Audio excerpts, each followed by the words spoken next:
Welcome, welcome, welcome. It's been quite a while, hasn't it? We're back here in the garden. We're back with another guest, a mystery guest. You don't know who they are yet because I haven't introduced them. But they are a very interesting individual. Very, I would say, wise in a way. Like me. They are someone who has put together something very interesting. And something that I think is very, very needed in this kind of environment, in the environment that we find ourselves in. They are, of course, the founder of something called Oyaji Club, which they are going to talk to us about here very soon, as soon as I make sure that everything is okay. Discord audio. Alright, so let me bring them out of the shadows.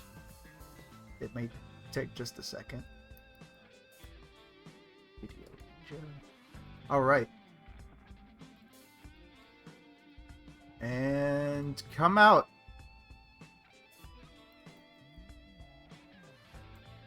Ba-na-na-na. There you are. Hello. So, go ahead and introduce yourself to all the fine, lovely people out there. Alrighty, well, in case you haven't had the pleasure of meeting, hello, my name is Martyr. I'm your new cat-eared mom friend. I am one of the founders of Oyaji Club, which is a VTuber group that is explicitly for people 30 plus. Now, Yeah. now since this is kind of the topic of discussion here, I'm fine with sharing how long I've been around. I'm actually 39. I have a full-time job, and in my free time, I like to put on a cartoon mask and pretend that I'm a monster. How about you? I understand that feeling. My guest! My chat remembered that they can use my redeems right now. Ah! You're in my neck of the woods, though!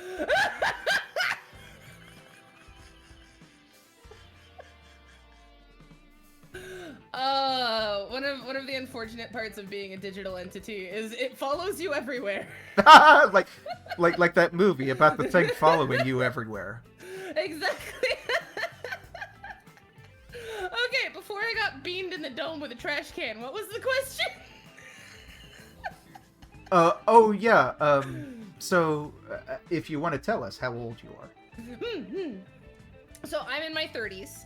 I cannot give out any more information or else my server will be wiped. Oyaji Club is made up primarily of people in their 30s and 40s. We have a pretty reasonable smattering of people within their early midlife, we'll say. Is there a midlife crisis channel in your Discord? Oh man, no, but thank you for the suggestion, and I will probably be adding one when we're done. Yeah, because those things hit you like a truck. Oh man, that just made me realize maybe that's what all this VTubing stuff is. Is this the midlife crisis? It's part of of the convertible. It's being an anime girl on the internet. Is that the midlife crisis? What a crisis! What an incredible crisis! I mean, it's a pretty reasonable way of dealing with that, at least. I mean, hey, I'm never gonna have a Lamborghini, but my cartoon me could have a Lamborghini if I wanted them to. You wouldn't download a car. Yes, I would. Yeah, hell yeah, I would. Oh my gosh. Goodness. I can tell this is gonna be great already. This is gonna be wonderful. Oh, excuse me. So, tell me a little bit about how you came to start this, because from my perspective, VTubing is something that I was never really into until one day on a whim.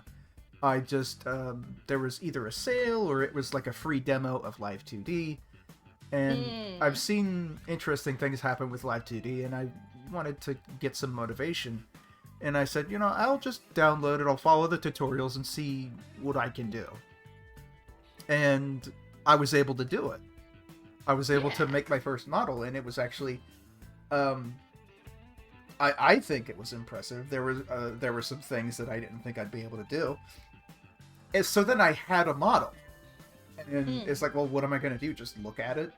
Like, I thought about giving it to somebody, just like, here you go. But I decided to actually, I decided to actually try using it, and I started having some fun, and I was there like, you go. I was like, uh-oh.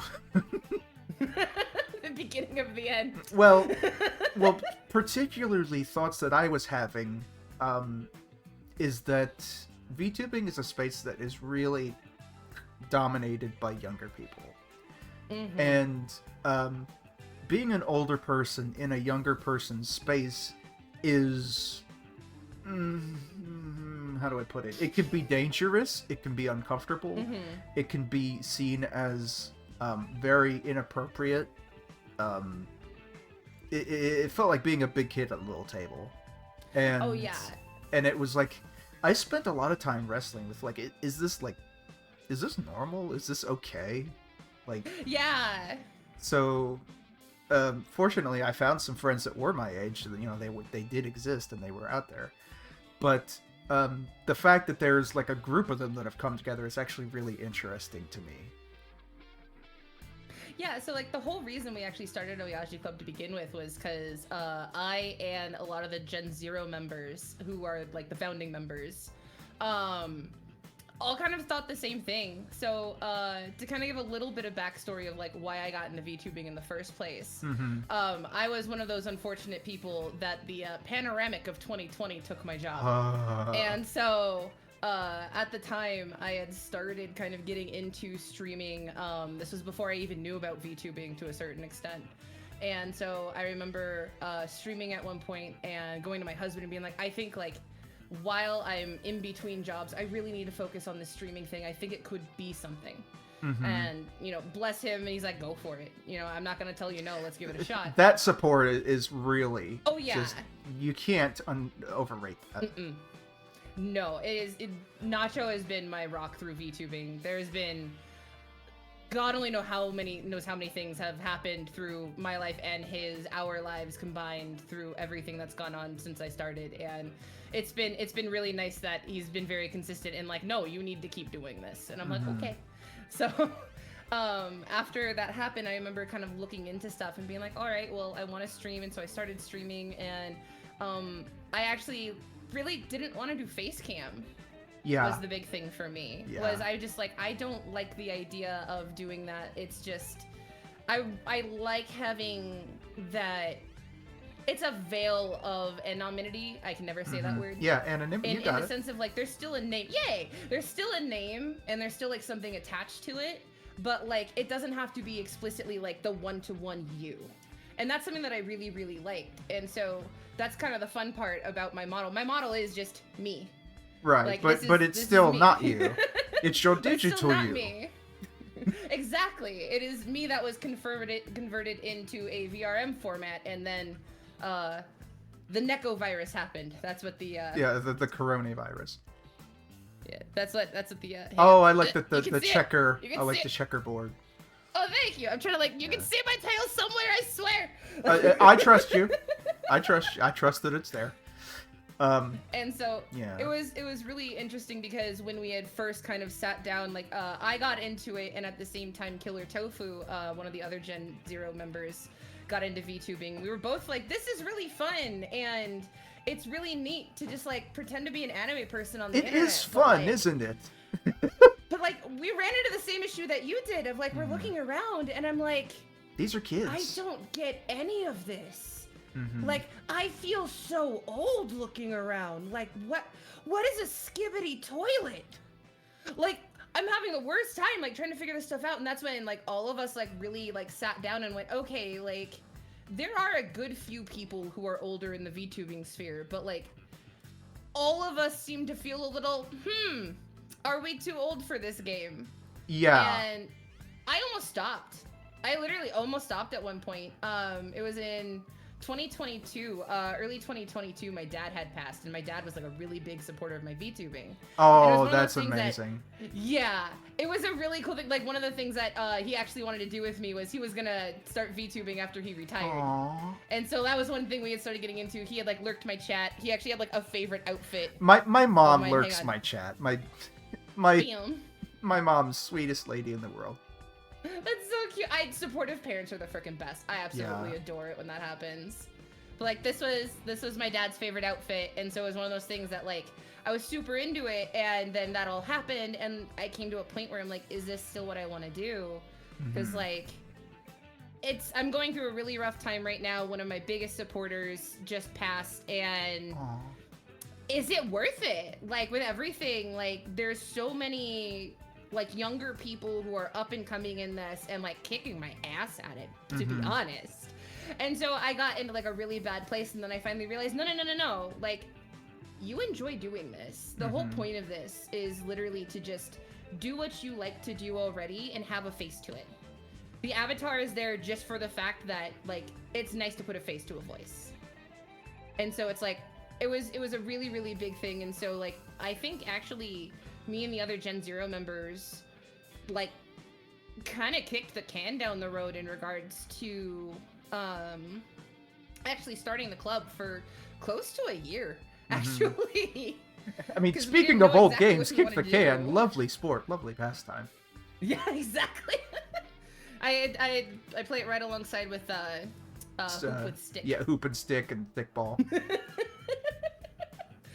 But it was something that like we really thought about it for a while, and eventually we're like, all right, you know what, just for funsies, let's go ahead and do it, because like all of that group of friends that I was with had consistently gotten questions about like, hey, like, is this person officially affiliated with you? Are they not? And it's like, they're a friend, but they're not like a part of like our group, because like there was a previous group that had kind of like done video game stuff, and like that's like what I was affiliated with my previous streaming and like all that sort of stuff. And then so we're like, okay, apparently like we just need to make sure that we have like an established idea of like what's up. Right. And so we wanted to make sure that also though it was open, because that's why we did Yeah, Gen that's the whole 1 point of it, recruitment. right?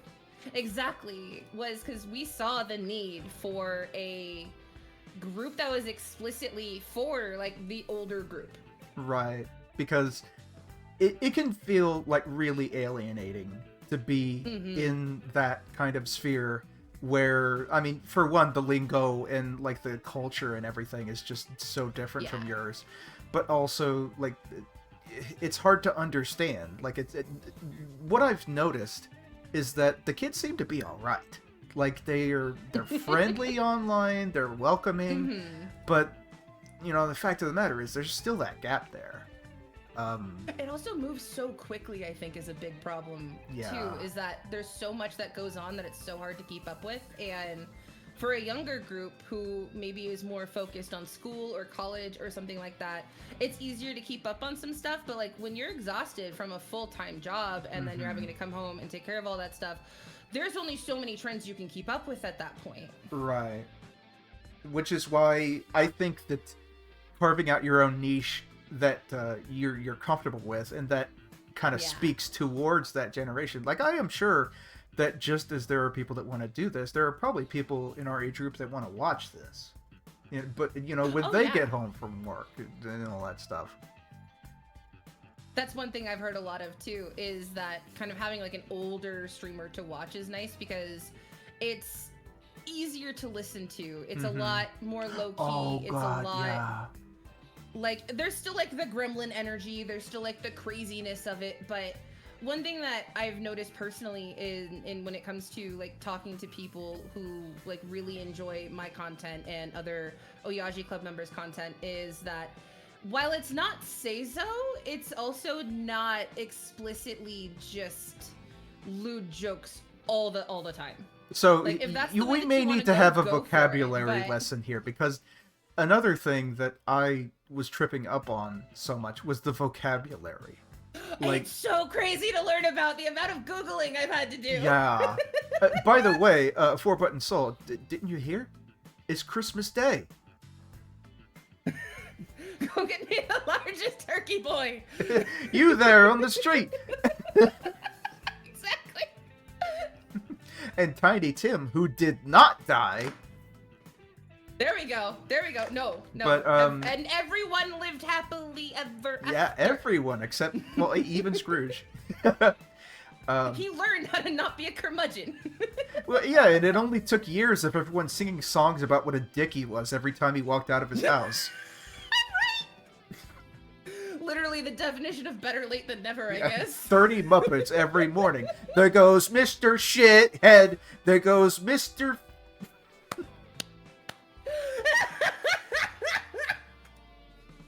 Oh my gosh. Just every time he does anything. Oh, look. He's making a sandwich.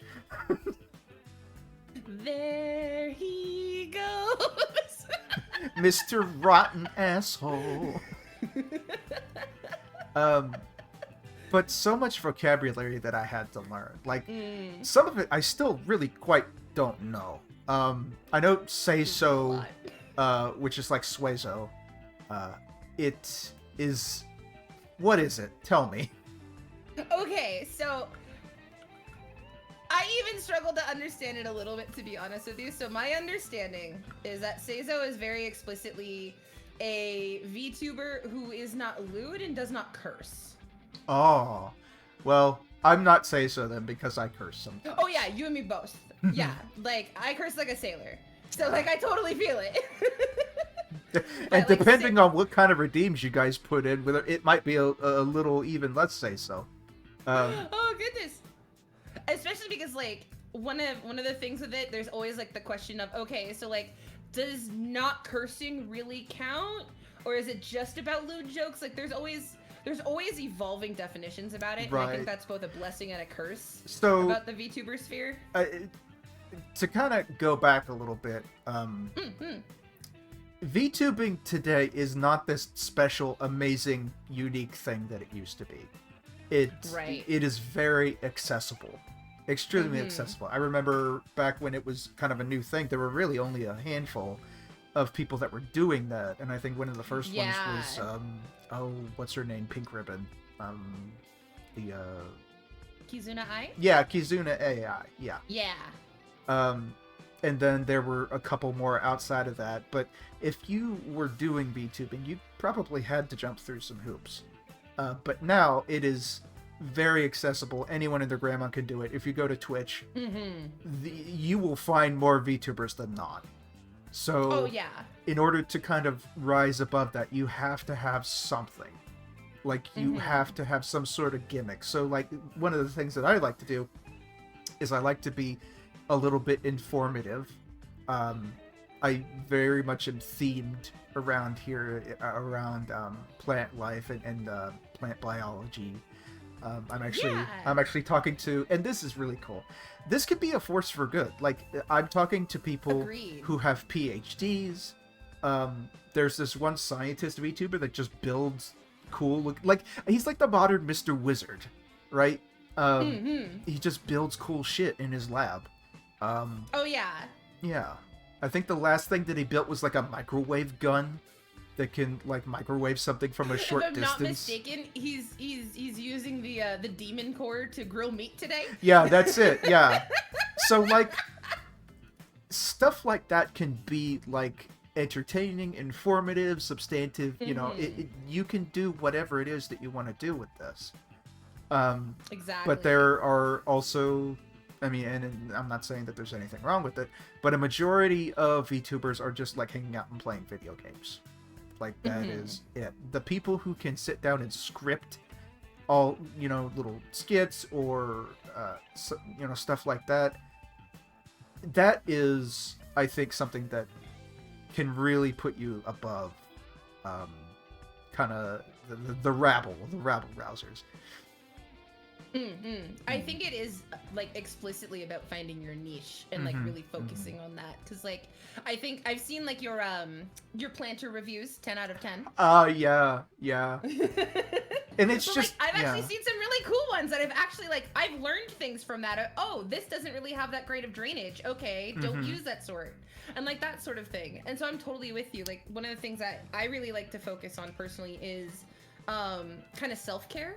And I think that's something that like doesn't get talked about a lot in like really actionable ways sometimes. We hear a lot in the modern day zeitgeist about, you know, take care of yourself and your mental health and all of those sorts of things. And like it's a really sweet sentiment, but it's also very next step difficult to doesn't do exist. right now, like with things being Yeah. very difficult and stressful. Exactly. But with everything that's happening everywhere, it is so difficult to like be able to find that ability to just like stop for 5 minutes. Like, it's easy to And that's say, one of the practice things- self-care. It's like, okay. Yeah. How?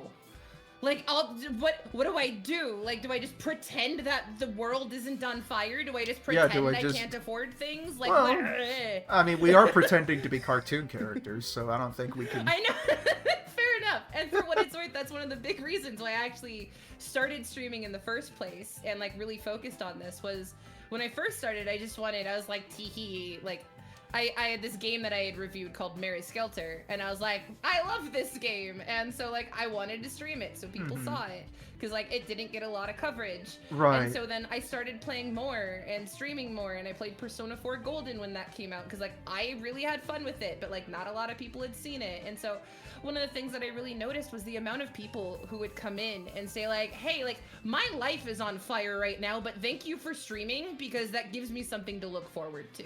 Right. And like that blew my mind. So for a while, when things were getting really heated up, you know, not like they've cooled down any, but like Right. there was a period of time that was like 6 months straight of like, can we get a fucking break? Like, just... And I was like, I started getting into like role playing and writing and stuff, and there are still some times that I kind of consider it. It's like, is this okay that I'm just like escaping into fantasy like this? And for what it's worth, I've had that same thought here and there, and the way that I think about it is that to an extent, it's a service. Because while it's helping us, it's also helping other people. Because while there are a lot of things that are going on, what's also really important is doing your best to be a part of the solution in the way that you know how. And sometimes that's as simple as giving people a place to escape to. By the way, I am thankful for all the follows. I'm not the kind of streamer that breaks the flow. Hang on with your point there, Martyr. Thank you very much. You know what I mean? Oh no, you're good. Yeah. I notice it's a lot of my community, so hi guys. Yeah, hi, thank you. Hi. We're cross-pollinating here. Let's go. What were we on? Oh yeah, having a place. Yeah. Life. Yeah. But like, I think that people really undersell the value of just being part of the solution like that. Like, I like to create online spaces that are like safe for people. And Same. I know that sounds like I'm trying to oversell having a Discord server, but like, No. I have had people come to me and say that they had social anxiety before, and like hanging around in a community like helped them with that, or that they met their boyfriend or girlfriend, or like just being able to be a positive, you know, even in small ways. Like, I actually had the same thing recently. A really long-time viewer of mine I did a VR chat offline meetup recently, and a really long-time viewer of mine, like, who has been watching me since before I was even a VTuber, showed up and was like, your community is one of the first ones I've ever felt comfortable enough to actually use my voice in. Aww. And I'm just like, what? No! Yeah, so... It's always a really humbling experience for us as streamers when you hear stuff like that. You're just like, wait, little old me? Well, I mean, I think that, you know, people, they often wonder, like, what's life about? What's it all mean? And I'm the philosophy that if you have kind of left things better than you found them, even in small ways, that is just, like, having human connections, touching people, having those stories. And, you know, it may be small, but on the whole, we're small. Everything is small. Oh, yeah. You know? We're a tiny speck in a giant giant fishbowl, you know, on top of Like, a turtle's back. Exactly. Because I've always been into space, and so it's and kind of like astronomy and all that sort of stuff. And so like you're right, is that we are such a tiny part of the universe, and like to me when it comes to all of this stuff, that is both the most exciting and terrifying part, is that everything that you do is both the most important and least important thing in the world, because it's the most important thing to you, but also like no one's going to die most likely if you like pick the wrong cereal in the morning. Right, yeah. Unless there's like some sort of string of really unlikely events. That's why I said most likely. Like I'm not gonna say 100%. Nah. But in the reality where we chose Cinnamon Toast Crunch instead. Exactly. See, if you chose Cinnamon Toast Crunch though, everything would have been fine. But you had to choose Captain Crunch. Yeah. And the wrong crunch, bro. He's not even a captain. You know that, right? Yeah. I think Dr. Pepper isn't even a doctor. Yeah, it's false advertising everywhere. If I remember correctly, Dr. Pepper was actually created like at a soda fountain, like as by like adding different stuff together. Well, also it was created as like a medicinal thing, but it wasn't like a prescription. Like it was made explicitly to like actually be a treatment, but also it happened to be tasty. It's so weird. It tastes like medicine to me, honestly. Oh, I could see it for what it's worth. So I've got a stepdad that he's big about Maine. And in Maine they have this drink called Moxie. And that stuff is, I don't understand how anybody drinks it. Like, do you want a soda that is like bitter? Oh my gosh. Like, and leaves this weird aftertaste? So Moxie is for you. It's like a bitter soda. Like, who wants a bitter soda? Do you want to be reminded that you can taste unpleasant flavor? Yeah, it's like, well, you know, I like jelly beans that are like cherry and grape flavored. I would like one that's like flavored like the underside of my couch. I'd like a jelly bean that's flavored like just really horrible flavors. Just show me that you can do it. You know, show me that you've got the chops. Oh my gosh, Jelly Belly with like their like bots every bean just be like, hold my beer. Well, Jelly Belly has that. It's like you can buy like booger jelly beans or something. I know, it's so nice. I have a Bean Boozle that's been sitting on my shelf and I am terrified of it. I need to do it one day though because it's gonna expire. Nacho says Faygo. I've never actually had Faygo. I just know that it's popular with juggalos. Right, me either, to be honest. I mean, you all don't understand. We were there when Homestuck was Problem Sleuth. Oh, God. Oh, man, I'm sorry. All of us. Oh, I'm flashing back to Sharpie Beth dies. Okay. All right. Sharpie die Beth. Having, like, freaking flashbacks to cosplay nightmares. Oh. So... What were we talking about a while back? I'm sorry, my ADD is really good at getting us off topic. Don't worry about that because this is exactly what those interviews do. Like if we get off topic, we just find a new one. Exactly. So what kind of things does your troupe do right now? Because like I'm kind of like associated with these people called the New York Snark Exchange. Which they are all very good people.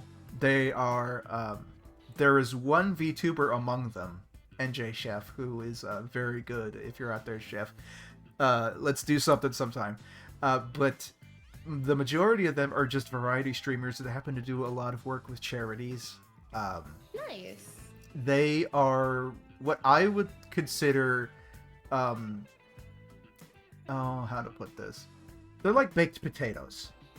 And they're like baked potatoes because they're covered in an exterior that is completely inedible, but on the inside they are very good and moist with butter and parsley and stuff. They're basically very goony on the outside, but very, very like heart of gold inside. So my dumbass is just like, so all of their vitamins and minerals are contained in their skin. Got it. Yeah. But no, I've got one of the people, their personal friend, Tom, Mm. A really good guy, like a really good guy. And what Nice. they do is they kind of invite me on for stuff sometimes. One of the last big things we did was the Cursed Trilogy, which, have you heard of Oh. that? Enlighten me if you would please. So the Cursed Trilogy is this kind of one-man studio who has this series of point-and-click adventure horror games Here we go. that is entirely self-made. It's very rough visually, but to me that's kind of part of the charm of it, because everything Got else you. is just so, it comes together so well. Like, it's part uninvited and part punch out. Got you. Okay, okay. Yeah, I would highly recommend looking them up. Interesting. Yeah. So we just kind of do That stuff sounds like super that. neat. What do you do? So with Oyaji Club currently, we are trying to really organize how it is that we want to do stuff. The biggest goal that we have is to basically be kind of a resource for older VTubers, whether it be as a club member and being able to hang out with us and do collabs, be like an official member, or even just kind of, just know that there's a home. There's a home for you. Kind of a as networking someone thing. Yeah, and explicitly making sure, like, the biggest reason that I really wanted to start Oyaji Club was genuinely, as an older VTuber, it's hard to make friends. Yeah, like it is that's hard the to. biggest reason. It's really hard to network because I'm just kind of list some of the differences that I've noticed between myself and like the younger VTubing generation. There is a lot of drama in VTubing. Oh boy. And when I say drama, I feel like I should clarify. There are things that are relatively inconsequential that become big talking points. Like, obviously, sexual harassment is not drama. Sexual abuse is not drama. Anything dangerous like that is not drama. Harassment, endangerment, not drama. Right. But I feel like a lot of this is kind of going back to someone's just kind of a bit of a dick. And then... Yeah. Yeah. For what it's worth, I'm totally with you there. I totally understand the idea of if someone has done something in a community, it needs to be called out for it to do so. If there is an endangerment, there have been plenty of proper call outs of people who have been abusive, harassing, things like that. But also I've seen a lot of twitlongers about, well, they didn't respond to my DM. Right. I'm sorry to hear they didn't respond. This is also not how you deal with that. Right. Like, that's not it, Chief. As an older VTuber, we kind of, or I at least, avoid that stuff because I just don't have the time. I don't It's exhausting. Yeah, I don't have the time to, go get receipts. I don't have the time to analyze and stew and all that kind of stuff. I'm here, I just play one on TV. I'm not a playmaster in real life. Yeah. I totally feel you. I think that's a big thing too, and I think this kind of speaks to some of the, I guess, generational differences when it comes to the way that the internet is used. Because I remember for a lot of older people who are VTubing, this is a hobby. This is a fun thing that we do where we put on an anime skin for a couple hours a day and then go and be our regular selves. I wish I could do a couple hours a day. I can't even manage that most of the time. No, I get you. But one thing that I've noticed a lot, and I get it because I remember being that young, is in my late teens, early 20s, is there are some people who wrap their whole identity in their VTuber. And I totally understand, because there are some people who their VTuber, especially me, hi, I am red hair, glasses, hi. But part of the thing is there are so many people that wrap their whole selves into their VTuber and their OC that they've created, as opposed to really finding themselves. And that way, when their VTubing doesn't take off, or their art doesn't take off, or something like that, that ends up hurting them personally. Because that feels since there's so much of themselves that have been put into it, it feels less like a rejection of a brand or a character or an avatar, and more like a rejection of them personally. Right. And that breaks my heart for them. Well, I feel like that. Oh, sorry. Sometimes it takes me a while to put my words together. No, you're good, and Um, I talk a lot, so. no, no, I appreciate that. I can just kind of sit back and look pretty. Um, so it feels like, when I was using the internet when I was young, I was kind of past that period of like self-discovery where I was like exploring like who I am, like my sexuality and all that kind of stuff. But now, growing up, all that kind of stuff, which is, in my day was very personal, it Yeah. can be very public, like And incredibly even public. commoditized. Yeah, and yeah, definitely. Like I feel like there are very few safe spaces where people that are younger can explore that kind of stuff. Yeah. Without, because I'm sure if we go back far enough, I could find some head ass shit that I said on the internet when I was like 16. Right. Oh, right. Like, if you, I firmly believe that if you never went through your little shithead phase in your late teens, early 20s, you're going to go through it eventually, and it's better to get it out of the way early. Yeah, it's like chicken pox. Yeah, exactly. But like Like- the way the internet is now, where the internet is forever, and anything you ever say on the internet will just be there forever. Like, I don't need people to see shit that I said 10 years ago. Right.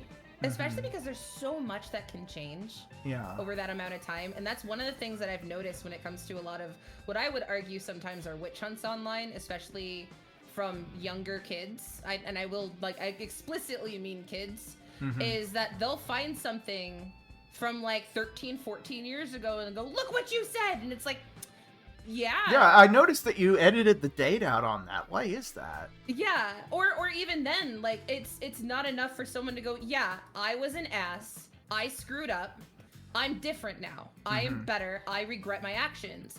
It's even if someone does that and they've repented to that extent, it's not, no, you still did this wrong, how dare you, It's like, no, bro. And Like, you need to give people the space to screw up and learn and be better. so I wish that we still had Broadway, like old-fashioned Broadway, where anybody could just get up on the stage, Oh my god.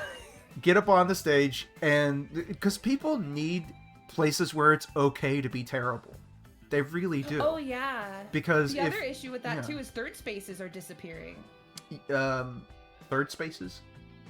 Oh yeah, so kind of leaning into what you were talking about of people needing a place to just kind of go and be and just figure themselves out in that extent of whether like it be like being terrible or like being terrible on to like the road to getting good. One of the things that there's a big issue with worldwide even is a lack of what's known as third spaces, which is kind of back in our day, it was the mall. Yeah. It Oh, was so that I space I where know you where went. this is going. Yeah. Yeah. So Yeah. there are a lack of spaces where teens and young adults can just be. Like, or even anyone to that extent. Honestly, I agree. It's a epidemic for teens and young adults because they don't necessarily have the ability to have a home or something like that. Like, they still live under their parents' roof.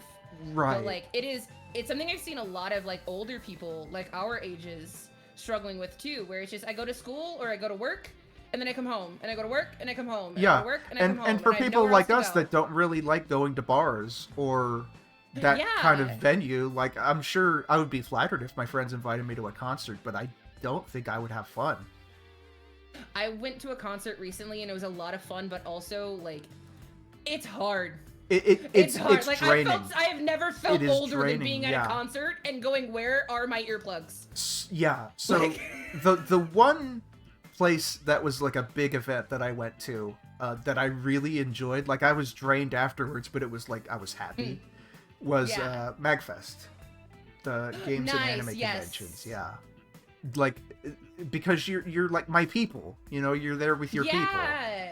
Exactly. And I think I've gone twice. The first time I kind of just took in everything, but the second time, what I found that I really, really enjoyed doing was taking pictures of cosplayers. Yes. With permission, of course. Of course. Yeah. It's so fun to see the amount of detail that people put in, whether it be that they bought something and then spruced it up, or if they made it entirely from scratch. It is amazing to see what people do. Like I had been attending Anime Expo since 2001. Mm-hmm. And so only within like kind of once 2020 hit, like I haven't gone since, especially because I moved out of the area.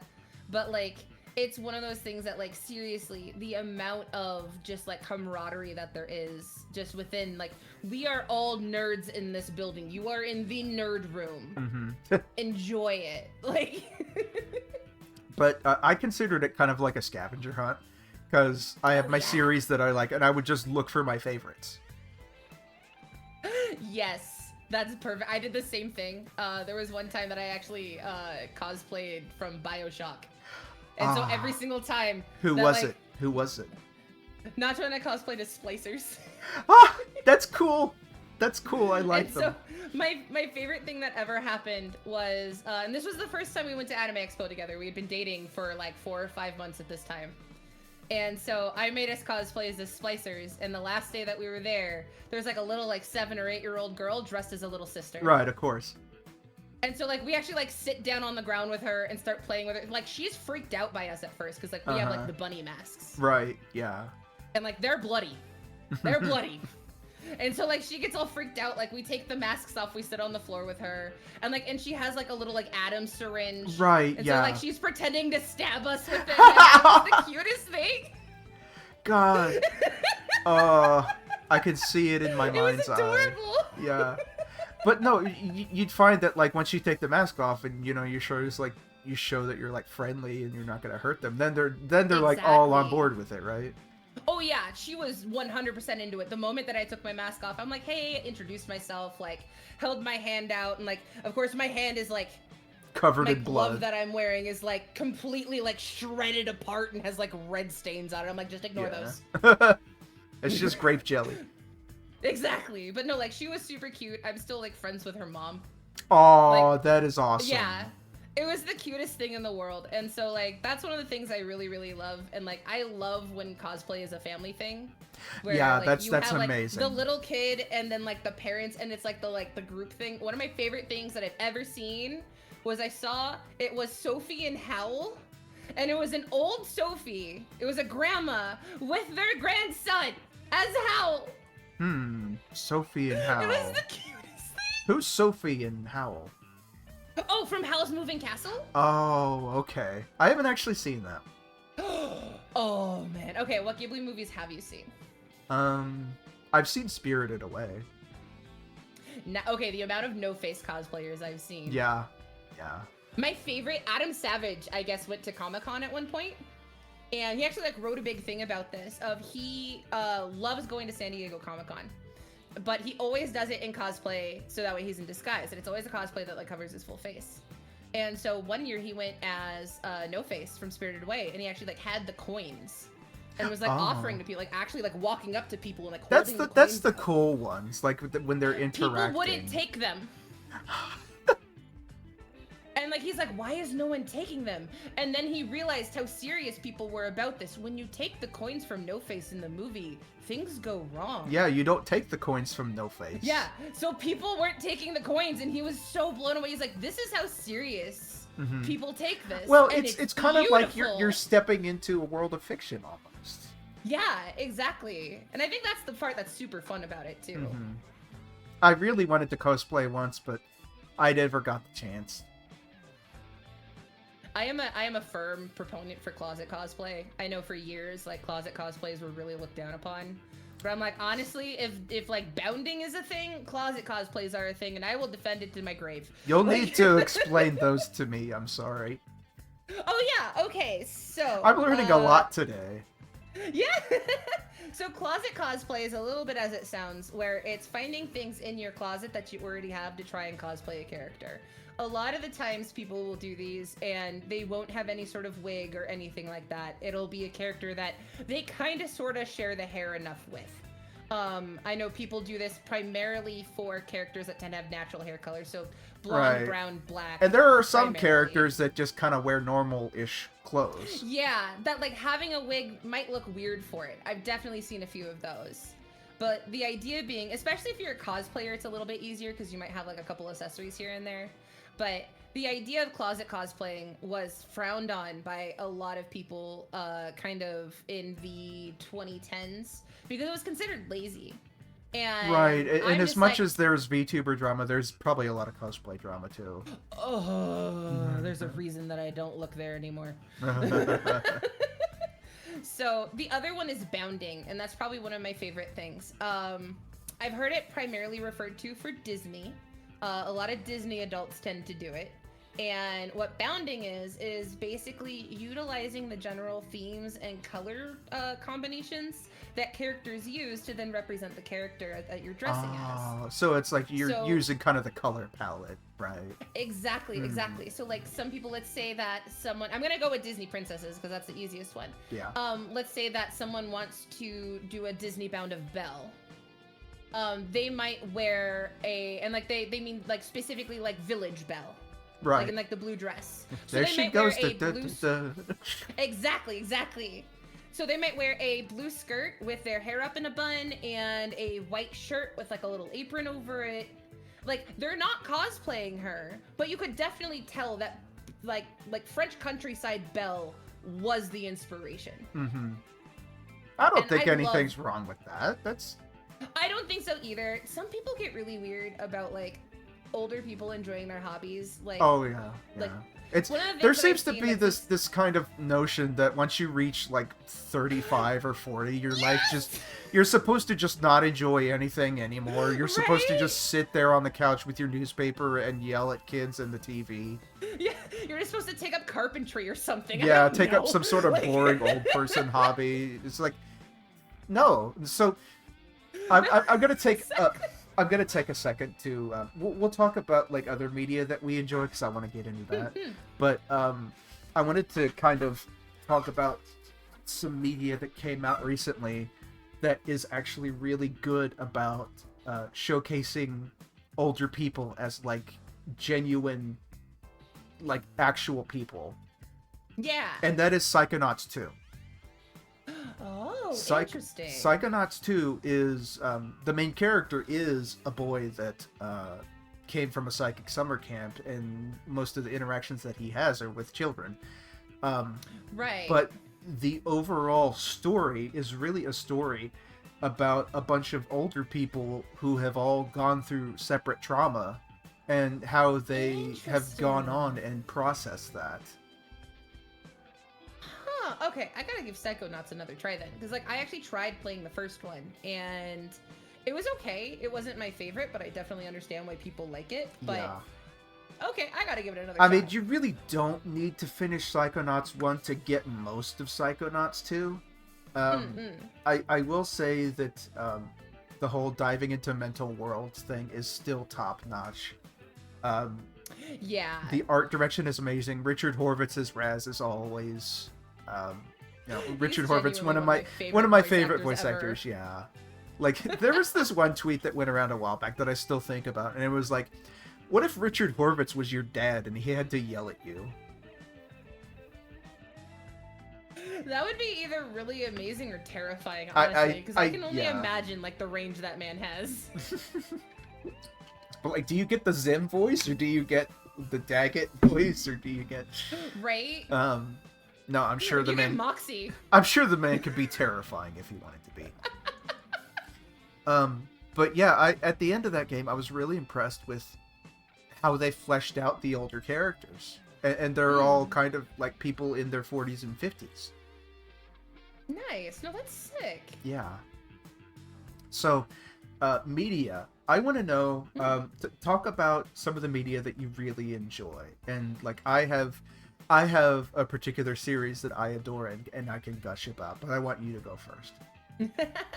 So it kind of depends on what kind of media we're talking about. So when it comes to video games, I'll name like kind of one or two things from each category. So when it comes to video games, really into Apex Legends, because that's a multiplayer, right?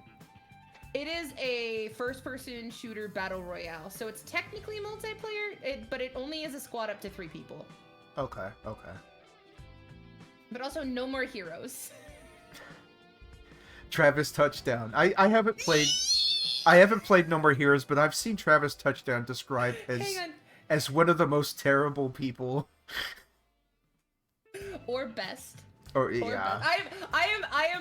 I am an insufferable Travis Touchdown apologist. So It's okay. Everyone knows that he didn't do anything wrong. he did nothing wrong. Or he did I don't know. Absolute- I don't know what he did. No, it's not his fault. It's not his fault. Nothing is Travis's it's a stupid fault. blonde lady. It's a stupid blonde lady who keeps telling him, no, I'll bang you. Just be the best assassin in the world. I'm like, no, reject her, Travis. There are things more worthy in life. Oh, reject it. Oh my gosh. No, I love all of the tropes and the dumb things in that game. Just because it's just so silly. When it comes to anime, my top 2 of all time are Madoka Magica and Trigun. I really But the first Trigun. Yeah, I mean, I have not seen any Trigun. I remember Trigun, but it wasn't like a series that I really watched. But I do remember Madoka Magica, and It's my favorite. that is visually it's astounding. The story, it's mature, and I always keep remembering when it was snubbed from that award show for like being a cartoon or like being too young. Oh my gosh. Okay, so I think I know exactly what you're talking about, and what it was for best animated feature, I believe. Right, and what was it up And it was- against? Oh gosh. Probably hang some on. Disney shit. I want to say it was. Hang on. Let me look.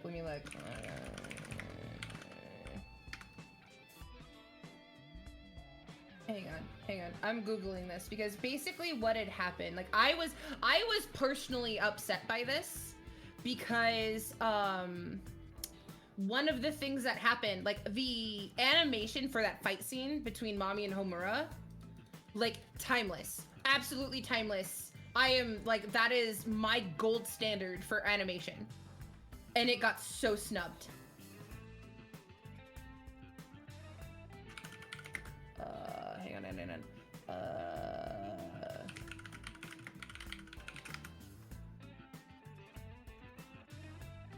Where is it? Or was it a globe? Was it a Golden Globe?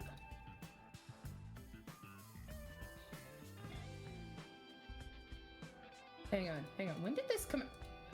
I'm gonna figure this out. I swear I'm gonna figure this out. I am a smart. What year did this come out? Oh my gosh. Hang on. I am going crazy. Okay, I'm gonna find this later. Okay, yeah, tell us But later.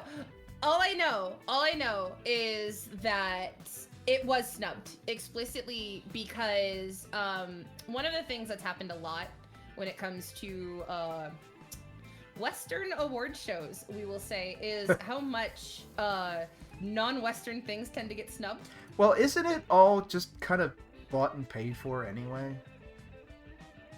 Oh man, probably.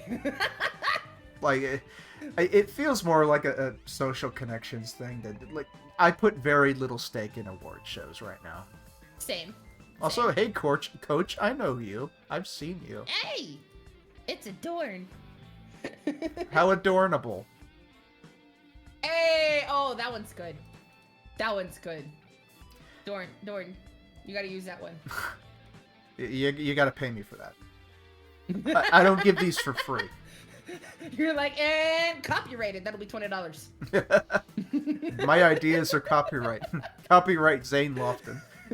There you go. So I have. I guess I'll just do what you did. Two games, two anime. One of the games, which is a really big one for me. I love the Danganronpa series. Yes. Which are you familiar? Oh, absolutely. Yeah. Mhm. No, I have 2 Monokuma plushies. So I really like. Probably Danganronpa 2 is my favorite of them all. I still need to play that one, I think. I've only played the first one, and I want to say I'm about a quarter into the second. Uh-huh. Well, I'm just saying, I would... I know. I want to now. Yeah. um, but I just really like the characters. I like the overall theme of the second one. The three games always have sort of very distinct themes. Yeah. The first game is all about hope versus despair. The second game, I think, is about, and this doesn't give anything away. It's about the past and the future.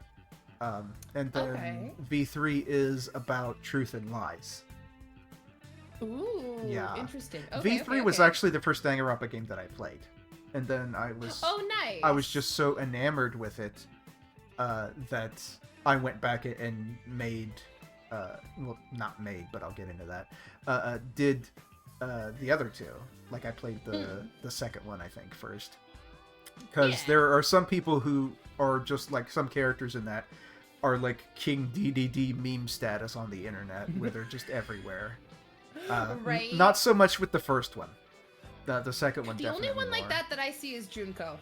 Well, I mean, yeah, she's everywhere. She's everywhere. Yeah. I mean, Kyoko is also popular.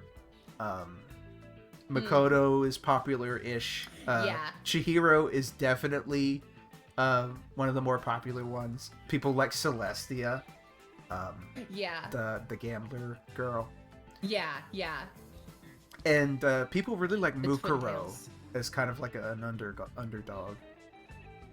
Yeah, I could see it. Yeah, because Mukuro doesn't get anything from, like, her official company. Like, I think it was, No, that was Toko. But, like, they did this anniversary thing where, they gave all the characters, like, anniversary outfits like they were going to a prom. And, Mukuro didn't get anything. Oh, of course. Yeah. I hate when that happens. Mukuro didn't, but, like, she got a prom dress later because she did some collaboration. I say she, like, she went to there. Yeah.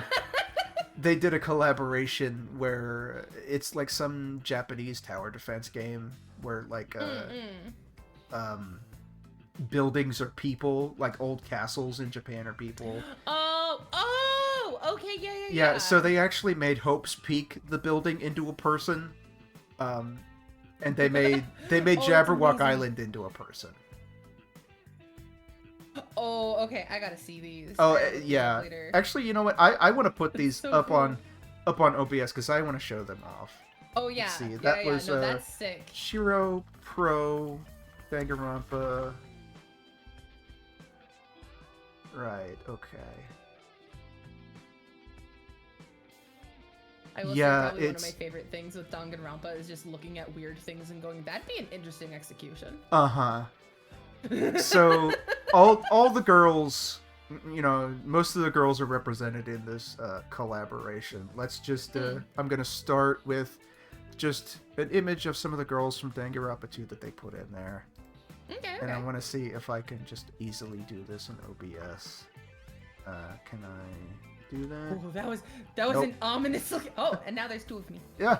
Away with you. I think I might have to actually save it somewhere. Okay. There could only be one. It showed up for a second. There was a very ominous looking Chiyaka for a second. No, if you touch each other, it'll cause some sort of science thing that's bad to happen. Yeah, no, it's basically dividing by 0 at that point. Don't do it. Okay, so I'll have to save this somewhere. Okay, so that is... We'll just call that 1. The number 1. Then I'm gonna pop into another outfit real fast, so that way... There we go. E. Shortcut. V2 backgrounds. Okay, number 1.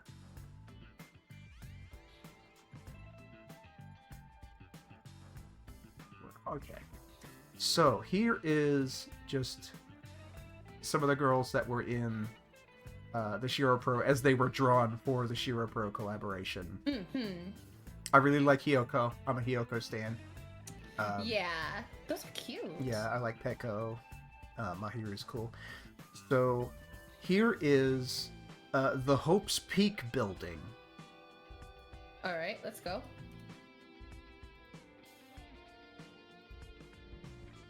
Just need to find a good picture.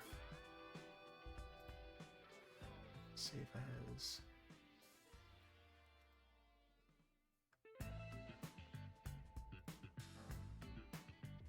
Web.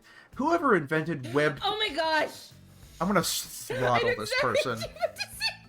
Dude, my favorite part is actually like the creator of that has been on Twitter. Yeah, defending the file format. if you like complain about WebP on Twitter, he'll come in and be like, "Well, actually, it's not that hard. It's not that hard. You just need to." It's like Beetlejuice. If you say WebP 3 times. Yeah. Although to be fair, if you had a kid and your kid was kind of shitty, you would still defend your kid. I'm assuming. I mean, fair.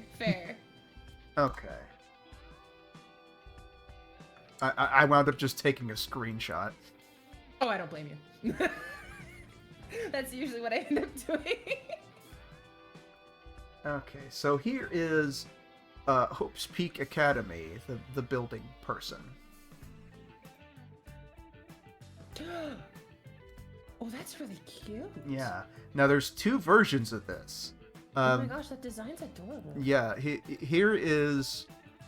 Let's see, I need to find one that's a good size.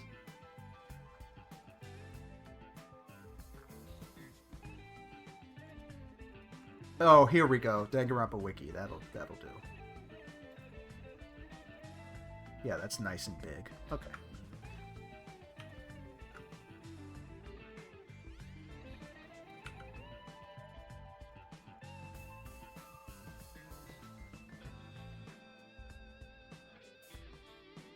Thank you for being patient. Oh yeah, no worries, dude. It's 3. Like with the amount of time that it took me to freaking look up the Madoka stuff, and I didn't even get anything from it. You'll get it. Okay, so it's kind of a tower defense game where they're all buildings and they have like win and defeat sprites and all this kind of artwork and stuff. So this is the Hope's Peak Academy after she's been defeated. Oh. Right? And she's got the bolts tying her up, like the windows. Very angry. Yeah. So there's actually a second version of Hope's Peak though, and that's after she's been infected with despair. Is she on the same page here? No, she came over in a second collaboration. But I'm gonna show you that one too. Yeah.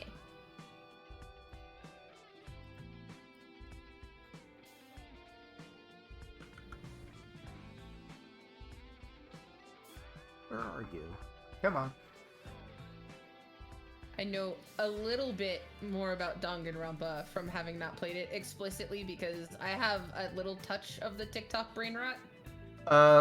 And the amount of people who have done different things explicitly using like Danganronpa sounds. I know stuff about Danganronpa that I should not know explicitly because of TikTok sounds. Right, through just osmosis, right? Exactly. Okay, so I actually haven't seen this picture before. This is actually pretty nice. Okay, so this is the despair version of Hope's Peak after she's been defeated. Oh, that's so sick.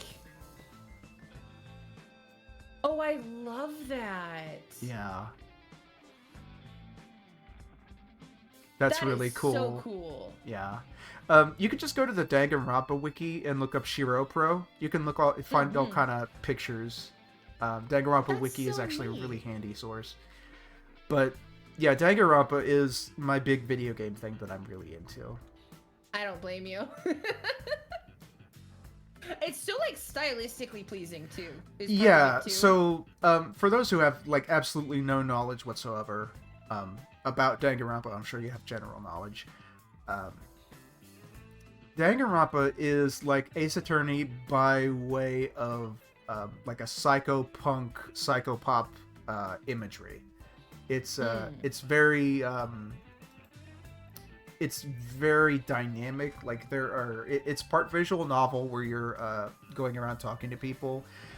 It's part murder mystery where you have to oh, nice outfit. Thank you. Part murder mystery where you have to gather evidence and clues. and then it's part like a quick time event trial. Yeah. Yeah. The way I've always yeah. seen it is it's kind of Ace Attorney, but with like Persona aesthetics. Yeah, definitely. Yeah.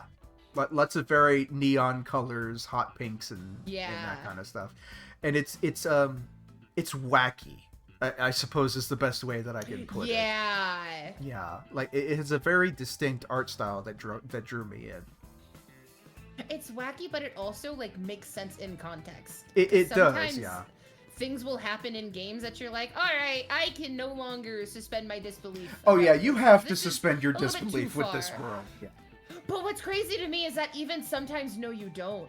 Like, that was one of the things that got me about the first one, was like, the way that it all kind of ended up being described towards the end about like, well, why would anyone agree to this? It's like, because literally, and I don't want to give any spoilers for people who haven't played, like, it actually makes sense. And it's something that the more like you think about it, when they actually talk about like the way that like society like treated this school and the expectations for it and everything, like you could see this actually happening in some way in real life, and it makes you go, oh, yeah. Wait a minute. So the world that the Danganronpa characters live in is a world where it's almost like a caste system, where people with talent are higher status than those without. And those with talent, I mean, if you have talent, you're considered to be like really special and like the best at what you do. And there's this school that if you have a talent and you're like accepted, it's almost like you're guaranteed success. And the students that wind up there, they wake up there and they don't know, they've got amnesia and they're locked inside the building. But the world that they inhabit and sort of the things that unfold around that is really interesting. It's an interesting thing to think of, because you can kind of see parallels to that in real life. Yeah. Excuse me. Explicitly, like when they talk about like the corruption of politicians and things like that leading to basically the issues that the school has. Yeah. And like just kind of like the way that society had failed the kids going into the school that thought they were going to like get like a good education and a good place up in life. Like, no, like it's interesting. Sorry, I'm just not done with this yet. No, you're good. Oh, that one's pretty. I like the crown. Yeah. But yeah, it's a world that is kind of touched upon in the first game. In the second game, it's really expanded upon. And in the third game, not so much, but the third game just kind of explores its themes a little bit more thoroughly. Got you. That makes sense. So, I will say one of the things with Danganronpa is it does remind me, art style wise, of a game that I used to be obsessed with on the DS called A Witch's Tale. Have you ever heard of it? No. I've heard of Witch's House, which I'm sure is not the same thing. No, it is not. No, it is not. I played that game with Tom over at Snark Exchange, and it's so good, but it's also so terrifying. Well, it knocked the wind out of me for like a solid week, and I was feeling sad for like a week. Like, it is. That whole series, like because was that one made by Uri, or was that one made by someone else? Not sure. Let me look real quick, because I know exactly which one you're talking. I have been obsessed. Oh no, that one's by Fumi. Okay.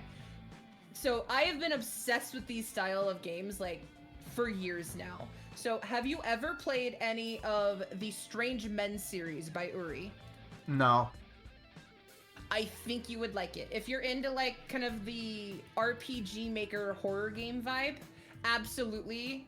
The Strange Men series by Uri, it's the Crooked Man, the Boogeyman, the Hanged Man, and there's one more, and the Sandman. The pee-pee poo-poo man. Yeah, exactly. But like, have you played Mermaid Swamp?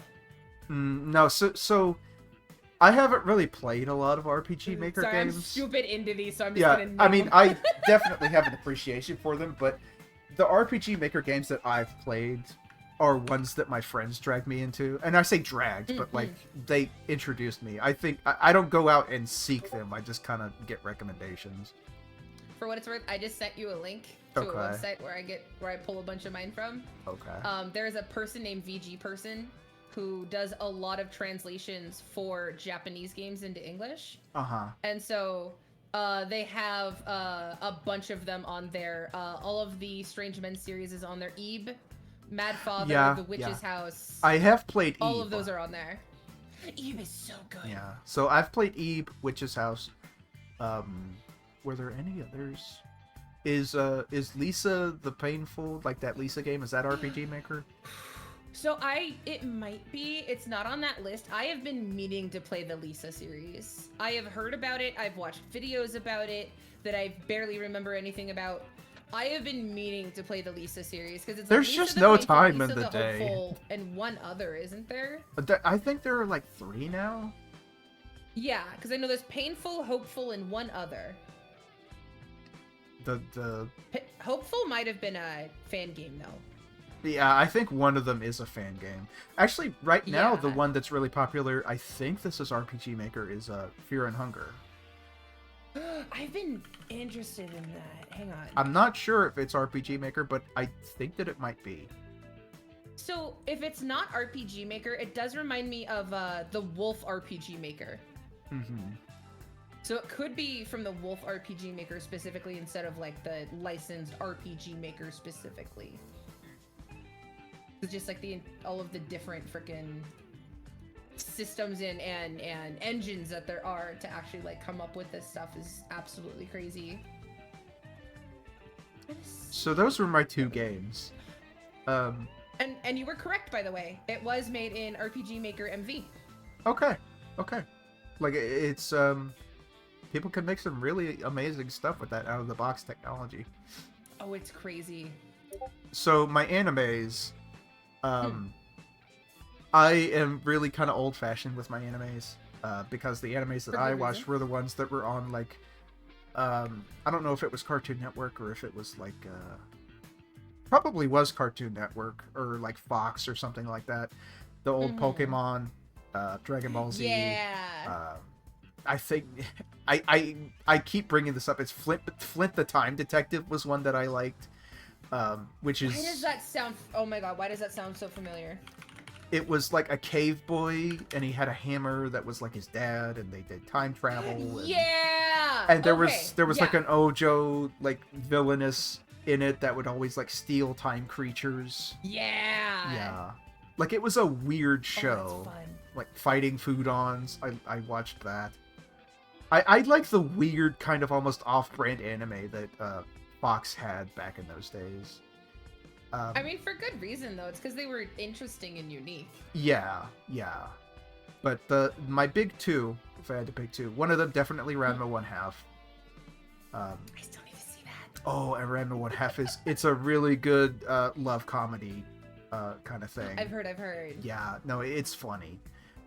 It's kind of like a part slice of life, part action comedy, and like part kung fu, like hakusaki, however you say that. Yeah.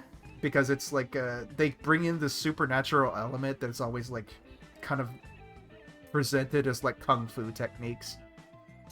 Right. Okay. Yeah. And then my second one, and this is I haven't heard this yet. Samurai Pizza Cats, specifically the episodes that were picked up and nobody had an English translation, so they just made it up. Oh my gosh, I haven't heard Samurai Pizza Cats mentioned in the longest time. Uh-huh. Oh my gosh. I yeah. loved Samurai Pizza Cats, specifically the one where they made it up. That's so fun. Oh my god.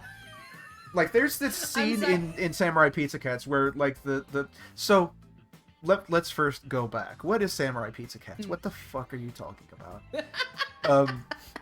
Samurai Pizza Cats was, like, an old anime where the 3 main characters were 3 cats that lived in Neo Tokyo, which was, like, kind of a fusion of old-time architecture and, like, sci-fi mecha, almost. Like there was a princess that had like rocket launchers in her head. No, wait, that was the sheep. The princess was a rabbit. doesn't make it any less weird. No. Well, no. When she got upset or like excited, her like head would open up and shoot like missiles everywhere. Oh yeah. And the idea is that they worked at a pizza store, and it was kind of like a monster of the week thing. There was like a king there who was like the shogunate, who was just kind of like a figurehead, like he was really dopey. And he had like his advisor, his royal vizier, who was always trying to like get him out of the picture. But like they gave the vizier like the most awesome voice. Like he sounds like your cigarette, your chain smoking aunt, almost. Oh, let's go. Yeah. The big cheese, that was what his name was. Oh, that's perfect. Yeah, like, or maybe like he had like this effeminate voice that was kind of like gravelly, like a smoker's voice. It was amazing. But That I is really so liked that. fun. Like a scene that I remember, and this is from the series where they just made it up, is that the Pizza Cats, they get a message from somebody, and in the original they panic because of what's written on it, but in the US version they panic because it's in Japanese and they don't know what it says. Oh, that's so funny. I don't know why, but like just like the whole concept of like, well, here's an anime, here's no direction, do it yourself. Yeah. Well, I mean, yeah. The only thing I can think of whenever I hear about that is freaking ghost stories. Wait a minute. Are you saying that clip that keeps going around, like, that wasn't real, right? That wasn't real. Oh, all of the really, really explicit fucked up ones from ghost stories, they're real. No, they're not. Yes. So basically what happened was, if I remember correctly, what happened was ghost stories did so bad, like when it was actually written, and like it performed so poorly in Japan, that when it was localized, they were just handed the footage and told, look, just don't change what the monsters are. We don't care what the fuck you do with everything else. Wow. So it was like Space Ghost then. It was basically an abridged series, like, wow. but real. I didn't think that those ghost stories dubs that I thought that they were real. Wow. I have to watch them now. Yeah. Like it's one of those, it is a perfect time capsule too. Like I want to watch them. I've only seen bits and pieces, but all I can do is just sit there, mouth agape, and just like, how? So, a kind of more modern example of this, and this goes back to like just like modern day Adult Swim, I think. They once picked up Crayon Shin-chan, which in Japan, Crayon Shin-chan is like, I don't want to say it's like this wholesome family thing, but Shin-chan in Japan is like a beloved figure. He's like... It rides such a weird line. Yeah, he's kind of like Bart Simpson for us. Yep. You know, he's a little mischievous, but he's not like an evil little monster. It's kind of like a Simpsons kind of thing. He's like, what is he, like 8 or 9 years old or something? Like, yeah. He's a kid being a kid. Yeah, he's a little kid. So, like, one of the things he does, he, like, pulls his butt out and does, like, a butt dance. Butt dance? Yeah. Oh my god. It's got, like, a unique, distinctive art style. Very beloved. But the audience for Shin-chan as it is originally it just doesn't exist in America. Like, there was a brief period where they tried bringing Shin-chan over as is, and it just didn't work. So I remember it on Adult Swim. They tried it again, and they did the switcheroo. So, like, they made it raunchier and, like, more adult. So, like, in the original, like, Shin-chan has a friend that's kind of like a well-to-do, kind of from a richer home, like a little snobbish kind of boy. In the remake, they turned him into a young Republican.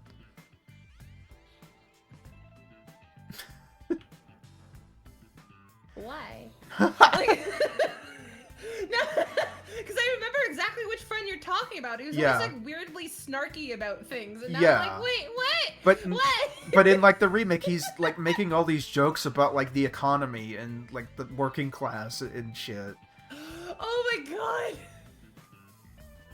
And then there was like the girl.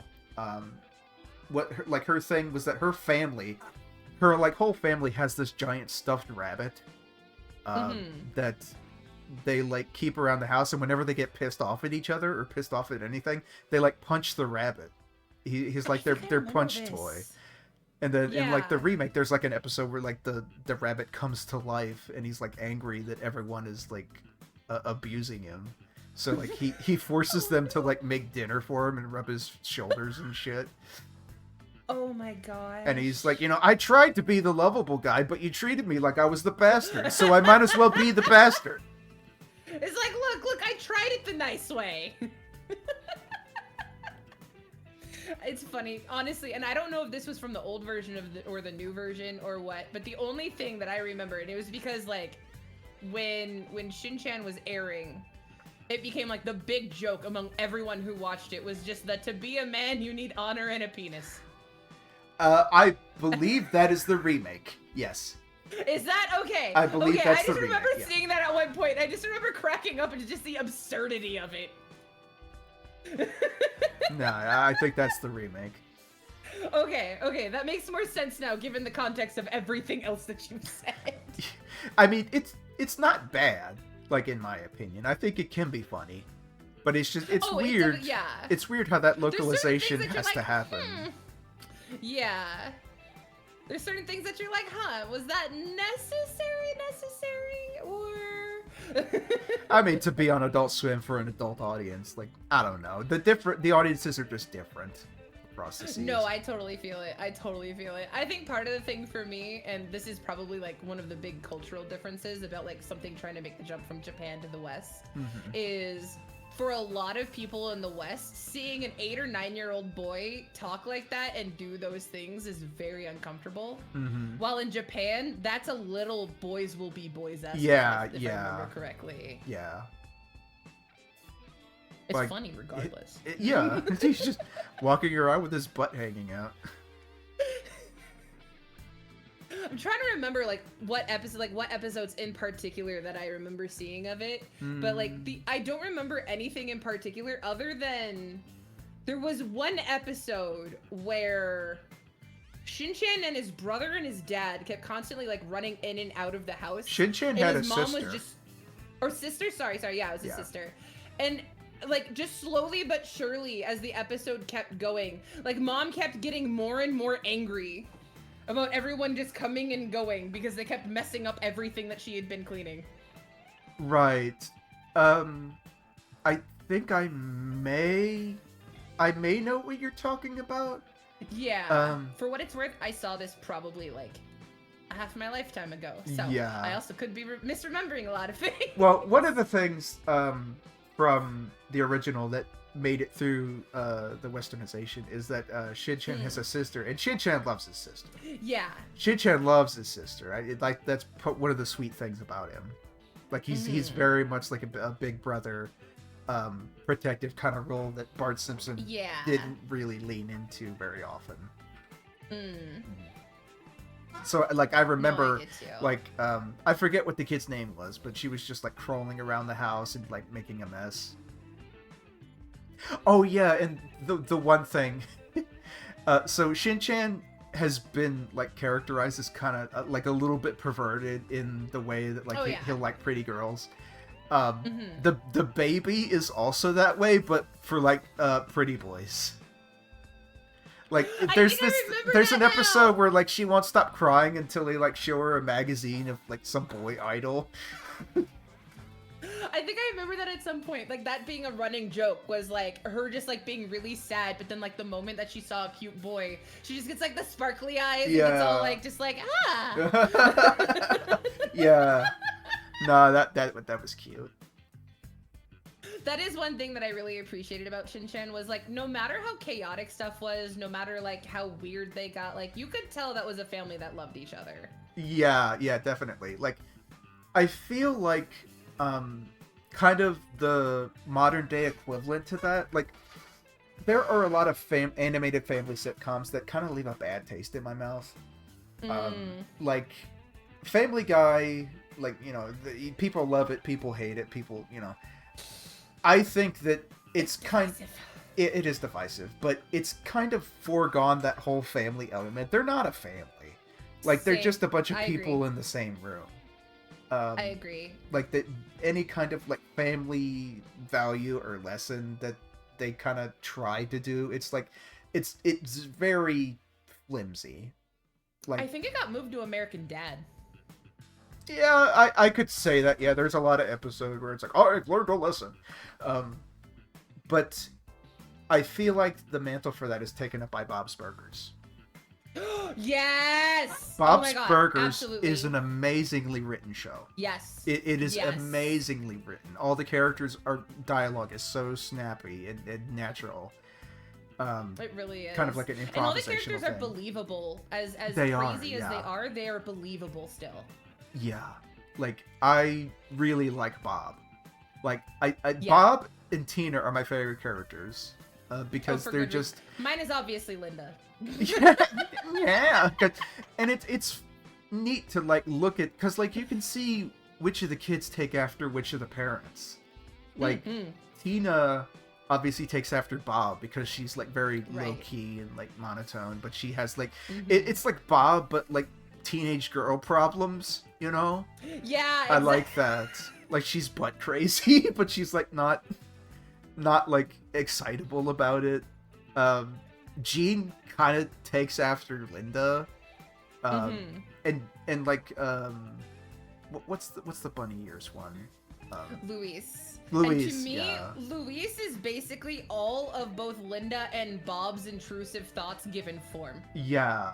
Like I feel like she's got like Bob's pragmatism, but like Linda's theatrics.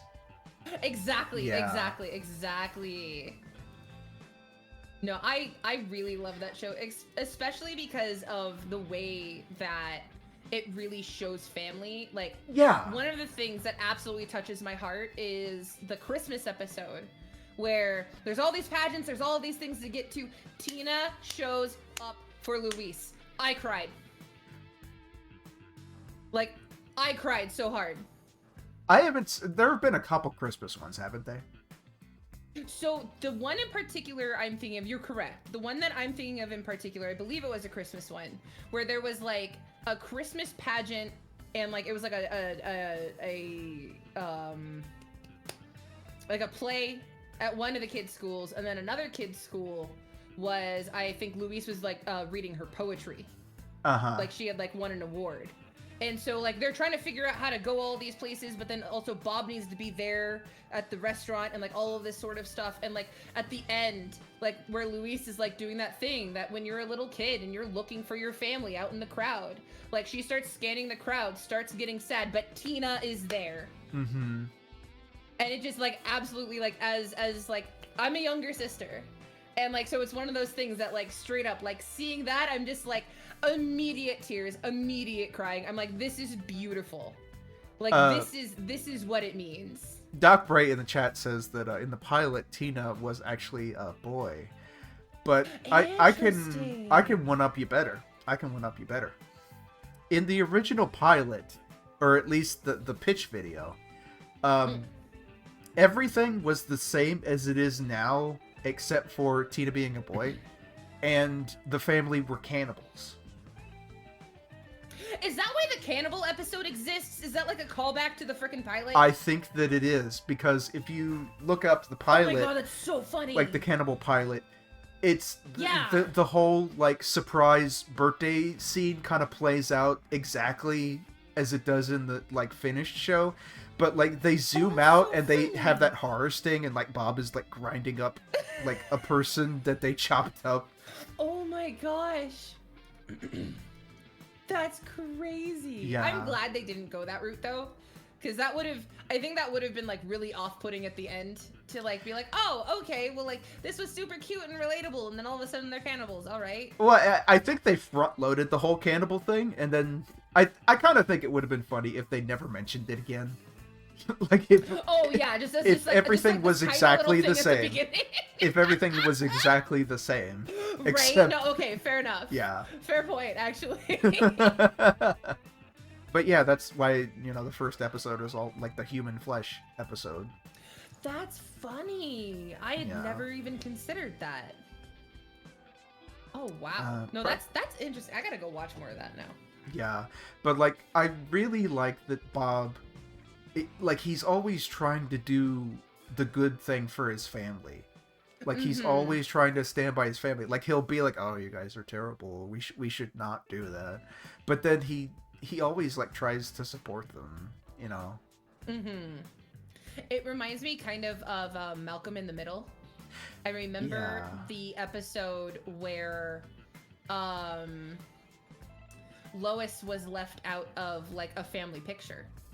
Like they had done like the family had to like go to like a country club or something. They were like trying to fit in with like new family who were like really snobby, like rich types, like Uh-huh. really rude about it. Yeah. And like they ended up like misplacing Lois's shoes so she couldn't be in the thing, and like canonically she had larger feet, so it was difficult for her to find shoes, and it ended up turning into this whole thing, and like Lois just breaks down crying.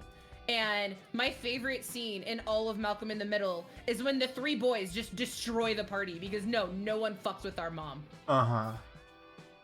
And I love when that thing shows up, whether it be in animation, real life, whatever it is, like. And I think that's the way that like Bob tends to show up a lot too. Mm-hmm. I mean, and they quarrel, but they never really fight. Like they never really Yeah. fight. Like in Family Guy, like for example, there's so much of like the abuse that they have towards each other is just played off for laughs. Like there's like one joke where like Yeah. Meg walks into the room and Peter just like fucking shoots her. Like Yeah. I really don't understand why I why don't- what is so- that bit? Why I think the bit explicitly just comes from, I think it shows kind of the aging of Family Guy and kind of like where it came from and like the time in which it came. Because around that time was when like making fun of people explicitly just for being quote unquote ugly like was the punchline. uh-huh. Like I remember a Family Guy episode where very explicitly the whole punchline was Peter saying no fat chicks. Uh-huh. And I think that is like when it comes to like the punchlines of, you know, just abusing Meg, I think it goes back to like that's what humor was back then. And like humor's like really evolved since then, in the sense of like you don't need to just have one character as like a whipping boy for funsies because well they're ugly or they're different or for whatever stupid reason like that. It's like people I have been just able I to don't find better understand why reasons. they just really leaned into it. Like the universe hates Meg. Just absolutely detests Meg. My understanding is though is that as the series has gone on, they've actually given Meg a lot more autonomy. There is one episode where very like straight up, she just stares all of them down and says, "All of you are awful to me, all of you hate me, and I hate all of you too." And then just reads each of them to filth. Yeah, that happens, but then at the end of the episode she just sinks back into being the punching bag. It's like, well, if everyone's abusing me, Yeah. then And that return to status quo is always something that like bothers me in continuity in shows, especially when it comes to just kind of serialized stuff like that. Mhm. Like allow the characters to grow. Like my Yeah. favorite animated show of all time is BoJack Horseman for that reason. yeah, BoJack was really good. I am obsessed with that show. Like BoJack was almost a little too real. Right? Oh, thank Right? you. No, like that line from Diane where it's like if I can't do anything with this damage, then it's not good damage. And I'm just like, Diane, stop. Get out of my head. Like, what are you doing? Like the characters in that series change so much as the time They goes on. really do. Yeah. And what's really interesting though, that I really appreciate about though, is that even with all of the changing, it still shows that like the things that you do still have consequences. And it's kind of interesting because it does wrap back to something we were talking about earlier of like people need to be given the ability to change and like the time Yeah. to show that they've changed. But like part of that change is also like making amends for what you've done. Uh-huh. And I think yeah. that's why the stuff that happens with BoJack goes down as hard as it does. Yeah. Is that yeah, he's changed. He's definitely a changed man, but he also, still did some awful he never shit. actually and he never like went to the people to try and make amends. Like he never like I forget her name, but like the one daughter of like the girl that he was into back when he was like a beginning comedian. Yeah. Like he never went to her and said that was wrong. He never apologized to Hollyhock. Like he never apologized to Diane. He was constantly an asshole to Mr. Peanut Butter. Like he was awful to so many people, and then goes to rehab, goes, hey, I'm better now, but like never really did the step that my understanding people do in rehab of actually like going back to the people that you've hurt and saying, hey, I hurt you, that was wrong, I'm sorry. Well, he does do that with one person, which I really like that episode. It's Herb. The one with Herb? Yeah, Herb. He does, but what's interesting though is he doesn't do that for the sake of actually like the fact that he feels bad about what he did to Herb. Literally the whole reason that he goes is, well, Herb's about to die of cancer, so I guess I have to say something. Yeah. And he like wants that he wants forgiveness is for basically himself though. Yeah. And he really breaks it down really well. It's like he did. You know, Bojack's like, I think we would both feel better if we just put this all behind us and, you know, we forgive each other. And I said, no, I'm dying of cancer. I'm not going to feel better. And I'm not going to be a prop so that you can feel better. You have to live with the shitty thing that you did for the rest of your life. Yeah, I really appreciate the way that the one F word per season rule works in BoJack. Because it makes it hit that much harder. And so, like, between that, like, because I think it's dropped in that episode, the one where Todd ends up telling him, like, no, BoJack, you're all the things that are wrong with you. And then there's the episode where, like, BoJack is just fucking dying at the bottom of a pool. Yeah, the view from halfway down. That is so raw. That is my favorite episode of everything because, like, and the thing that makes me mad is that was nominated for an Emmy but fucking lost to Rick and Morty. Right? It was the vat of acid episode that it lost to, and I'm just like, I hate this. Yeah, well, like I said, bought and paid for. Right? No, like, I genuinely love The View from Halfway Down because it does a really good job at both thematically as well as realistically talking about the things that BoJack has done and the impact that they have both on him as a person as well as the people outside of him, but also like the lack of impact that they actually have. Like, and I think that's really shown when it comes to Diane didn't answer the phone. And for the whole episode, we think she did. Yeah. Until the very end. I could talk about this for hours. I'm so sorry. Well, I mean, it's just that it's an episode about existential dread. Like, he's talking with his about friend. Whether or not you made the right decisions. Well, he's talking with his friend as he's about to go through that door, which is like, you know, the metaphor for dying. And he's like, well, I guess I'll see you on the other side. And he's like, no, BoJack, there is no other side. This is it. Yeah. Like, damn. And what I find really interesting about that too is, especially if you examine like the relationship between BoJack and his mom.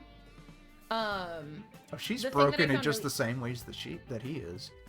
Exactly, and that's what I found really interesting about The View from Halfway Down and her performance before she goes through the door.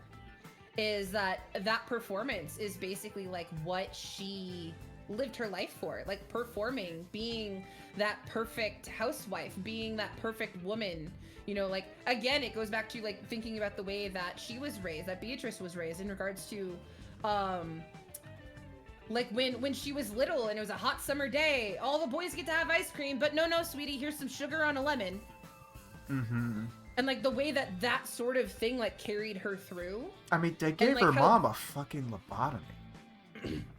That broke my heart. Like, oh my gosh. Like, especially because you can see like the moment, and this is one of the things that I love about the way that BoJack was animated, is you can see the moment in Beatrice's eyes when she sees her mother and she loses faith in everything. And that's, like, you can see the moment. That's chilling because that shit really happened.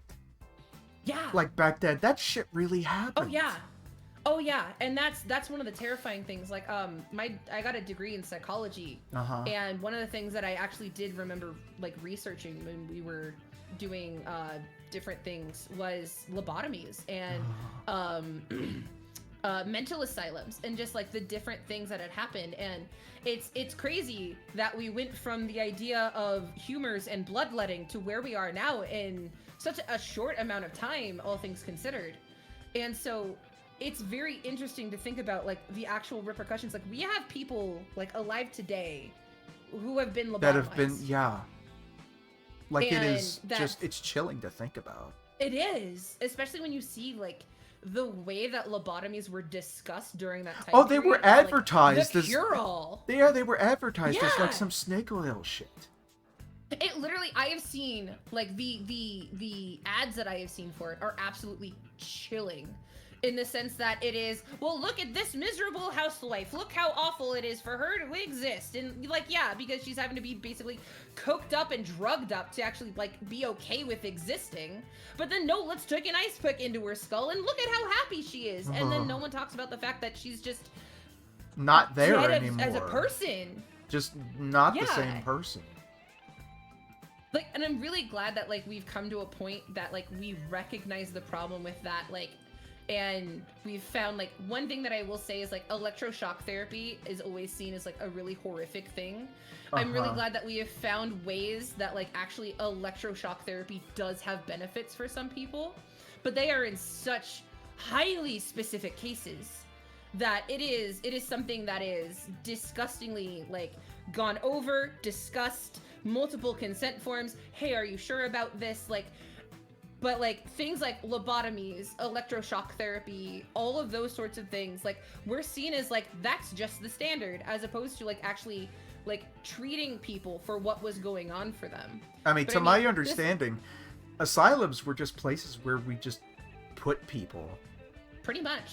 And like part of the issue is, and this is like, again, as someone like who has like a degree in psychology, this is always really hard for me to talk about because like I hate the idea of people having to be institutionalized, but there also comes a certain point where there are people who need help that their family is not able to provide for them.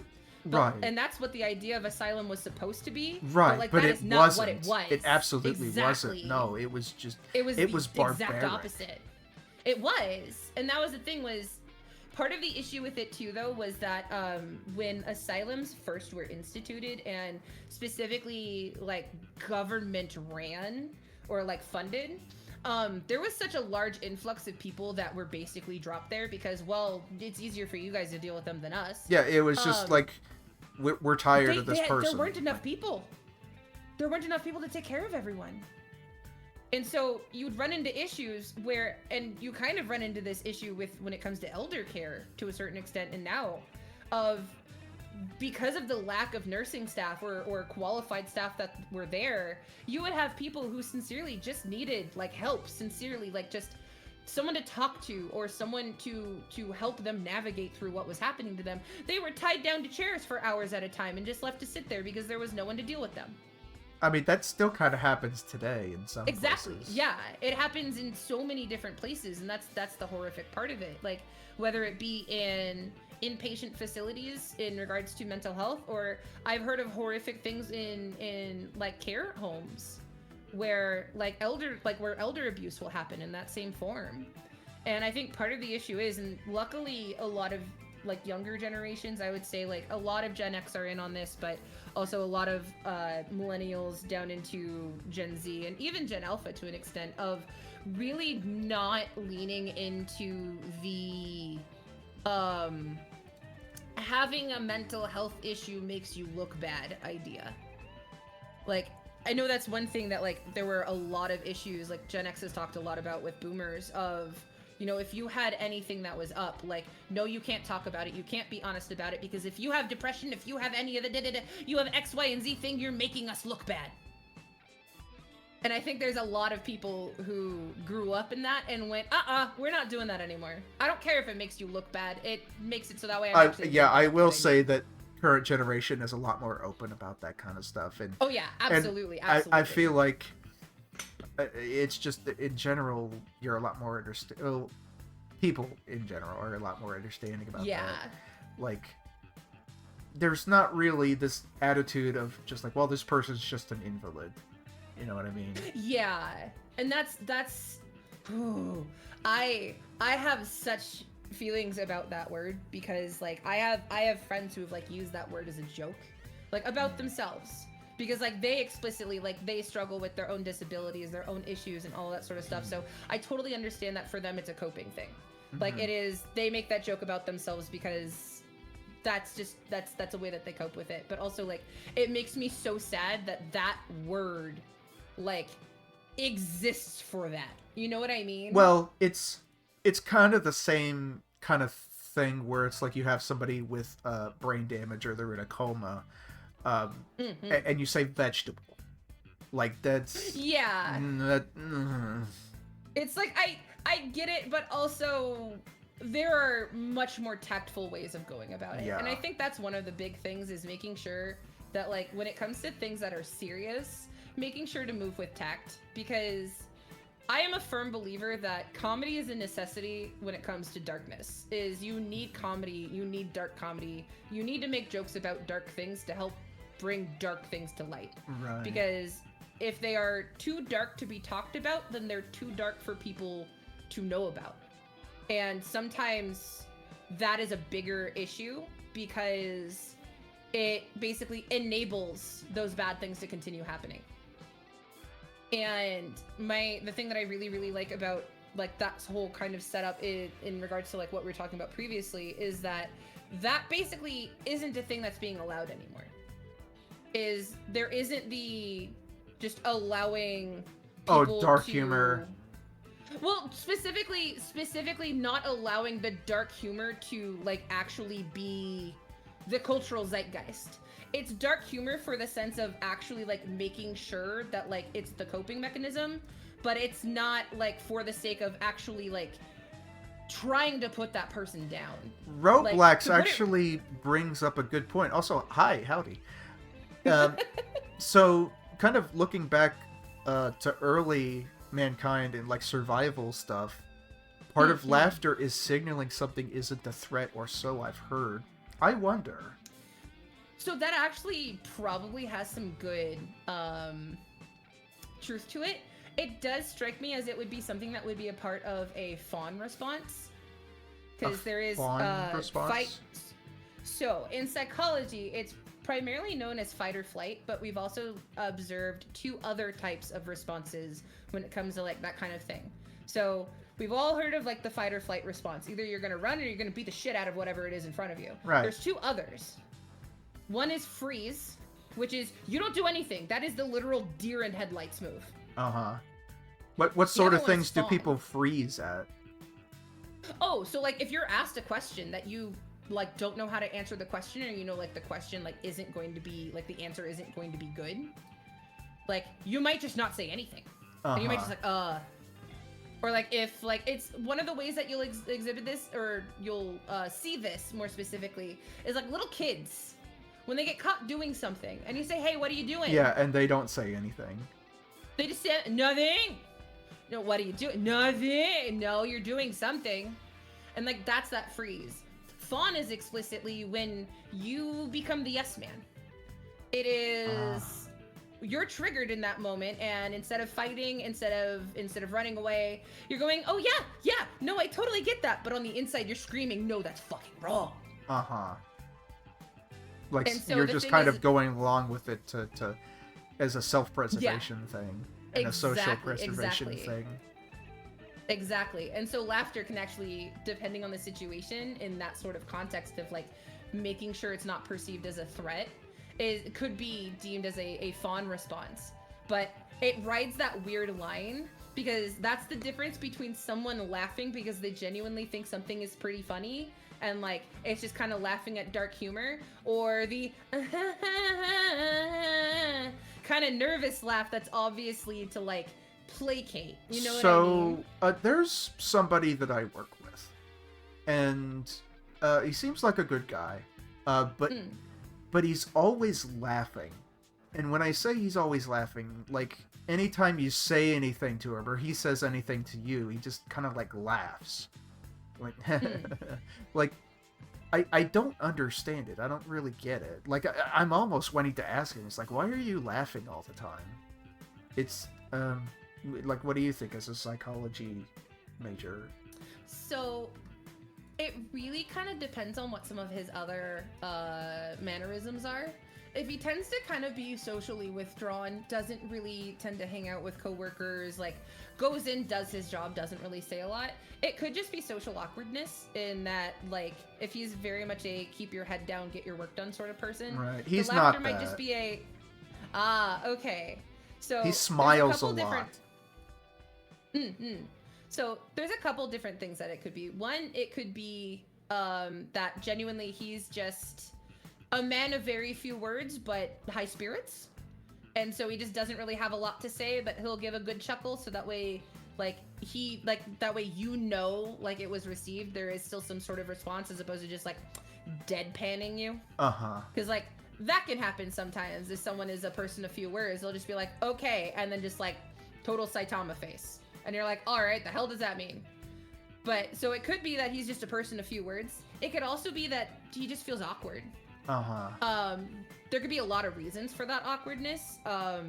There could be a neurodivergency thing. Like I know for me, like I have ADHD, and one of the reasons that I will just kind of laugh instead of saying anything is literally I do not know how to respond. I want to, but my brain is like, you are now denied access to your response system. Congratulations, dipshit. Go to laugh.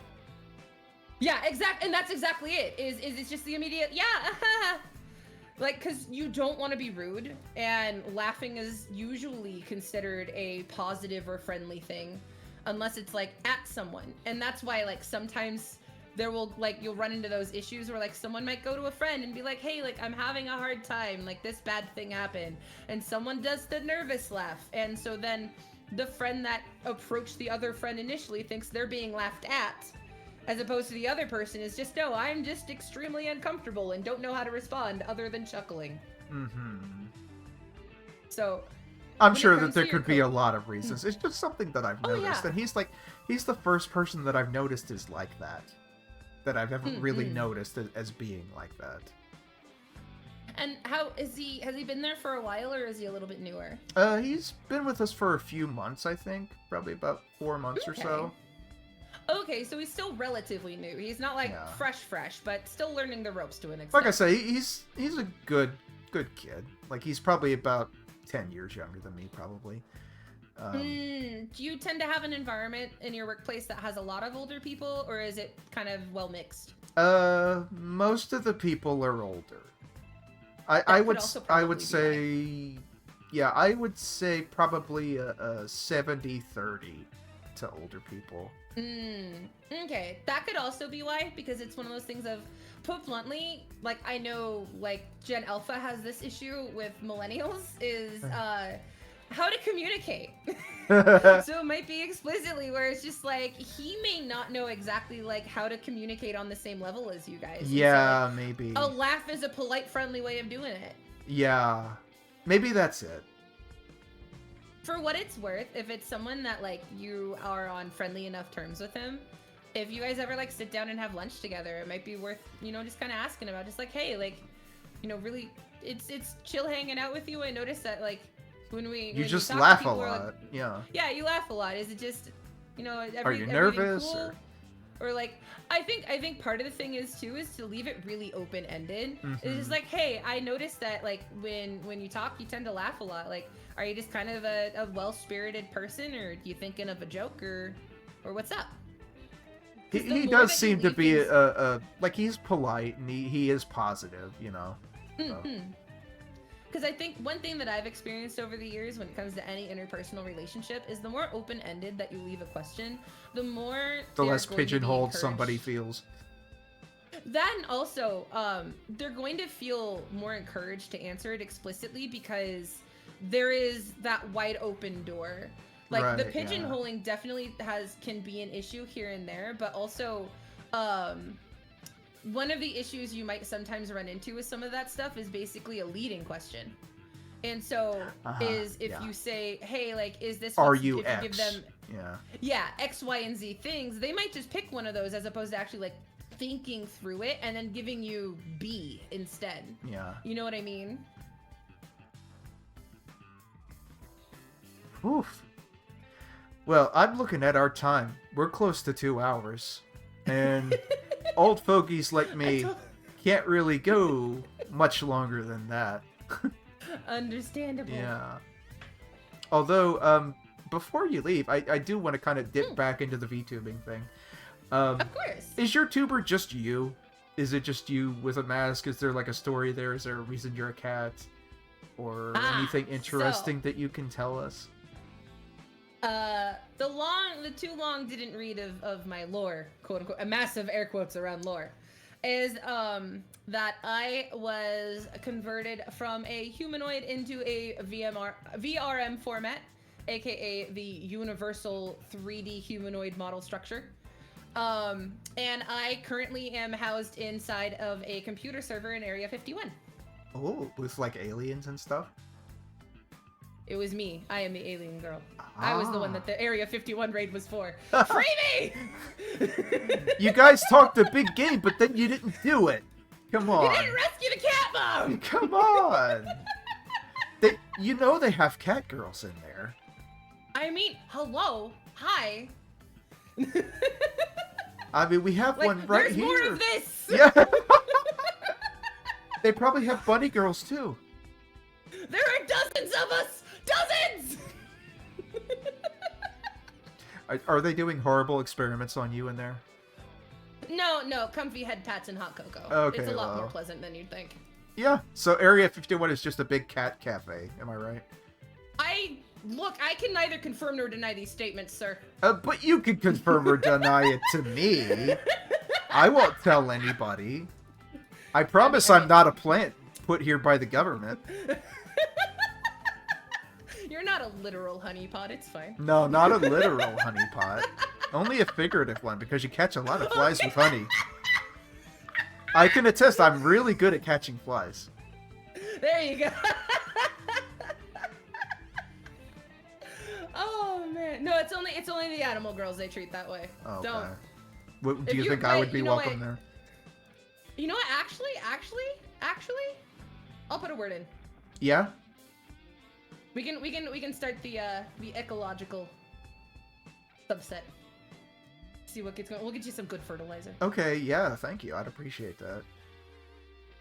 That mix-in stuff that you put into the soil. Yeah. Oh, just the soft kind with the little white round pellet thingies. Yeah, the little pellets that like disintegrate and then like feed the soil. Oh, I love those. Get all comfy. Yeah. Oh, I feel comfy already. There you go. That's what you got to look forward to. Oh, okay. I'm gonna hold you to that. Okay. I make no promises. Okay. Well, this has been fun. Thank you so much. Well, thank you for coming and talking to me. I really appreciate that you founded Oyaji Club. I'm glad that you are networking for us older people, the ones that have been around and feel a little out of place among all the young'uns, the teens, and the I forget what is it, like Gen XYZ, all that kind of stuff. Just a Gen Omega Alpha somewhere. Yeah, the Gen, red and blue. There you go. Just start referring to them by Pokemon generation. Yeah, that's what we should do, honestly. Yeah. the Kanto generation. That's honestly what we should be doing. Like, I'm Generation Red and Blue. We have Generation Kanto, Generation... I want to be in Generation Crystal. That was the best game. Yeah. I mean, I would understand that. You tell me Generation Boomer XY. I don't understand. Right? No. Just Pokemon generations, and yeah. everyone gets it then. We're the originals. We're the best. Although some of us were just like, literal bag of trash. Oh god. Oh my gosh, that's right. Oh, we love you. We love you, Trubbish. Oh, yeah. It's not what's inside that counts. It's what's outside. Exactly. Is that weird little face he has. Yeah. I'm gonna see if I can raid somebody, which heck yeah. Which means that I have to figure out how to do that. Ooh. Let's see who's streaming first. I need to go to Let's see. Stream together. I wish there was a way to do this just in, like, the stream manager. That would make sense, right? Yeah. Like, you Like, you can't have to, like, do go that. over to the side and, like, look over. Like, I look through my following channels usually. Oh, That's kind of New about York it. Snark Exchange. We could do that. Yeah. Oh, let's go. Let's see. Do you know what the command for that is? It is just /raid and then whatever their username is. Okay. So let's give this a try. /raid. New York Snark. I think that's it. Let me make sure.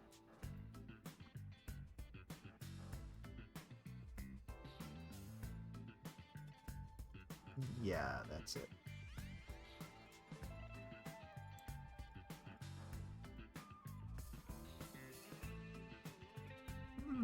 Thank you, servant of God 777. That's a lucky servant.